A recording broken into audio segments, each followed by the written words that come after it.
I'm Kevin Cohen. I'm Shira Chung. And welcome back to another hard-hitting edition of CalTV Sports Shorts.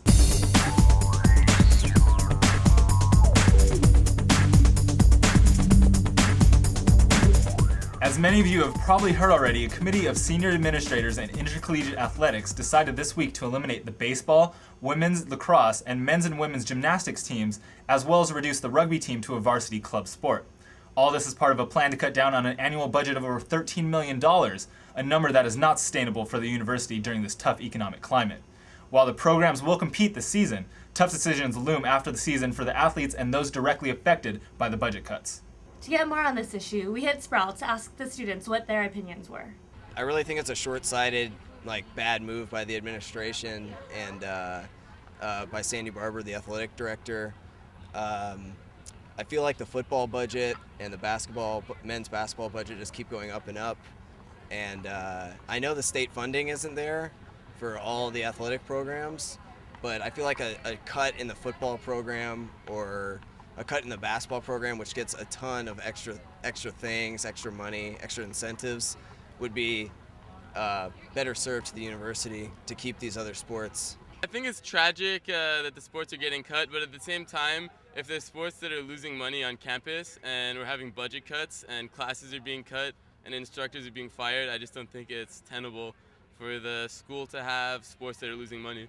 I mean, if you look at the amount of money that the school pays, like the football coach, for instance, or what some of the other schools in the Pac-10 conference pay for their football coaches, seems like completely disproportionate. They get $1 million contracts, and yet we can't find whatever it is, $5 million to keep 5 other sports alive.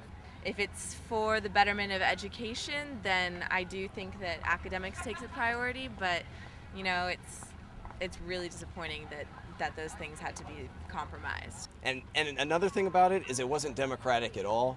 They just went into a closed-door meeting with a bunch of high-ranking elites of the university or whatever. Well, I think given all the budget constraints that we have, cutting the athletic department, at least certain parts of it, is a compromise that we should be willing to make, given that the university does serve, principally the interests of those who are being educated. And then rugby, 25 national championships. I guess they should have won 30. Now onto football. The Bears get a much-needed bye this weekend after coming home banged up last weekend after a heartbreaking loss to the Arizona Wildcats. The Bears' defense was stout the whole game, but Arizona quarterback and Heisman candidate Nick Foles led a last-minute drive that concluded with a 3-yard touchdown strike to wide receiver Jerron Kreiner. Now 2-2 on the season, Cal hopes to rebound next week as UCLA comes to town in this year's homecoming game. The tenacious women's tennis tandem of Yana Yurikova and Marie Anderson took home the 2010 Cal Nike Invitational doubles title this past weekend. They topped Arizona State's Michaela Hine and Kelsey McKenna 8-5 in the finals to claim the top spot. However, ASU's Kelsey McKenna would get revenge, coming from behind to win the gold singles final, defeating Cal's Annie Goranson 1-6, 6-4, and 6-1. And in the blue singles final, Cal sophomore Taylor Davis defeated Long Beach State's Deborah Armstrong in straight sets to grab the title. Now for women's soccer. The Bears dropped last week's game to Portland 3-1. They were unable to stop a potent Portland attack that outshot the Bears 11-5. Cal is now 5-1-3 on the season, which brings us to our player to watch. Senior forward Alex Morgan leads the team with 10 goals already on the season. Look out for this Diamond Bar product, as she should lead the Cal attack as they try to get back to their winning ways against St. Mary's this Saturday. Well, that's about all the time we have for today. For Shira Chung, I'm Kevin Cohen. Make sure to check back in next time to get your download for What's Up in Cal Sports.